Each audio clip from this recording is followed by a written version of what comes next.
Hola, soy Nacho Torreblanca, director de la oficina en Madrid del Consejo Europeo de Relaciones Exteriores y miembro del Instituto Hermes para los Derechos Digitales. Y hoy os quería hablar de un proyecto que está en ciernes, que nos parece muy interesante, que es la Alianza Digital entre la Unión Europea y América Latina.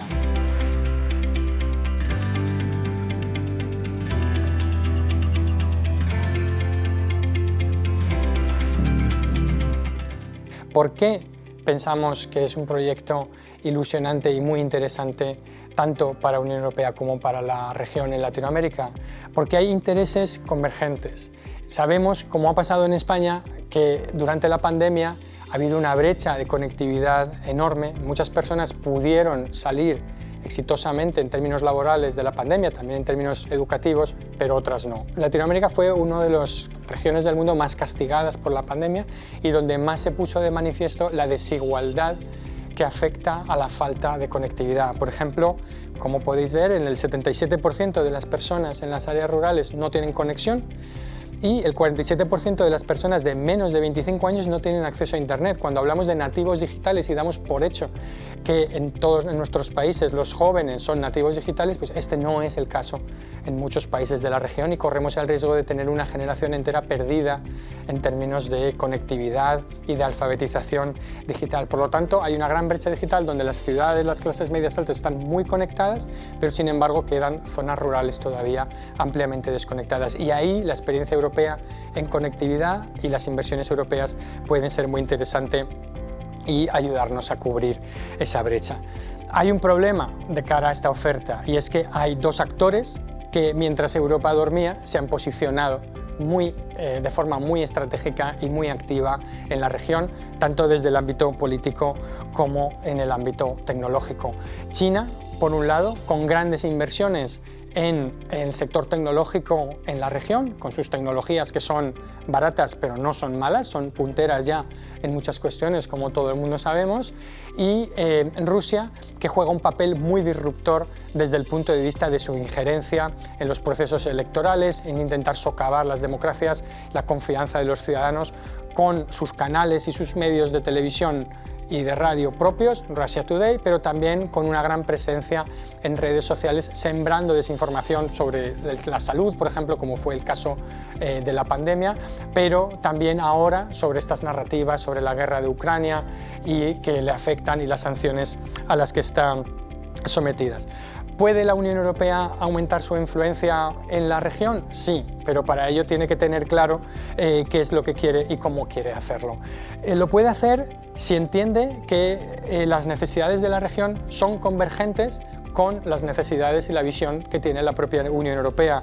Por ejemplo, en términos de valores, vemos en las encuestas que cuando preguntas en la región qué significa China, se asocia con tecnología. Cuando preguntas a qué se asocia la Unión Europea, derechos humanos, transición energética y sostenibilidad medioambiental. Por lo tanto, la oferta europea tiene que ser conseguir hacer o llevar la tecnología precisamente a que sea un vector de cambio y de garantía de esta transición ecológica, de la sostenibilidad y de los derechos sociales. En ciberseguridad, por ejemplo, la tecnología china es, como decía, muy potente, pero es una tecnología segura.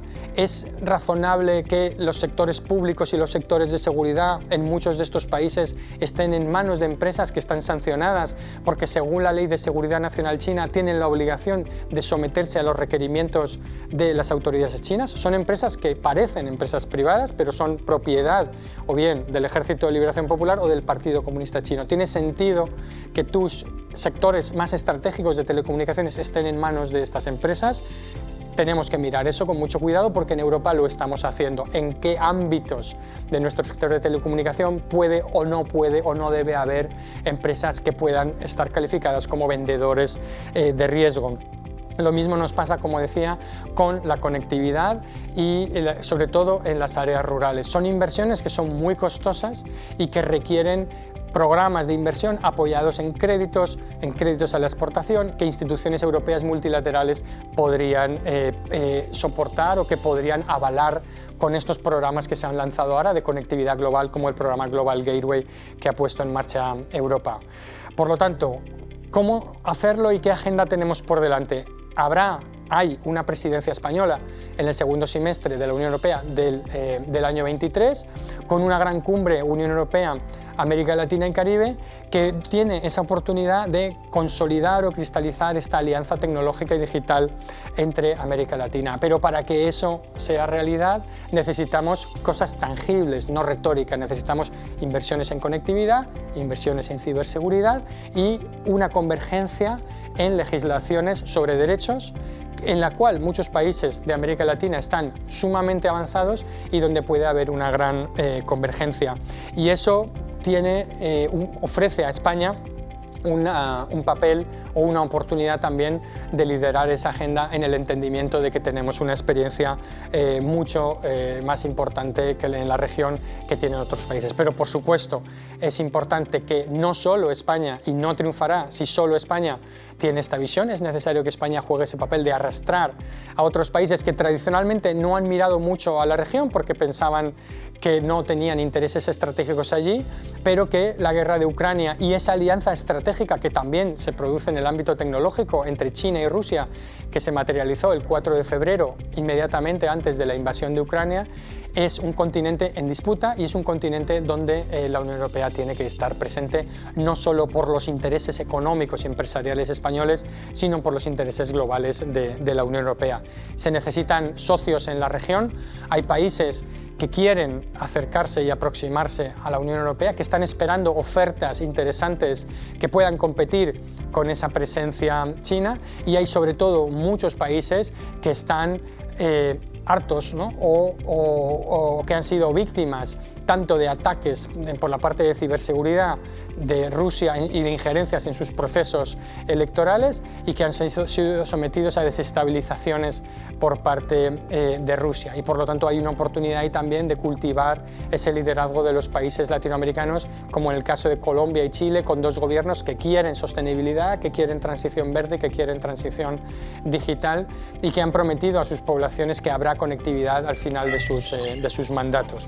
Y eso requiere efectivamente pues inversiones privadas con apoyos públicos por parte de la Unión Europea. Así que muchas gracias.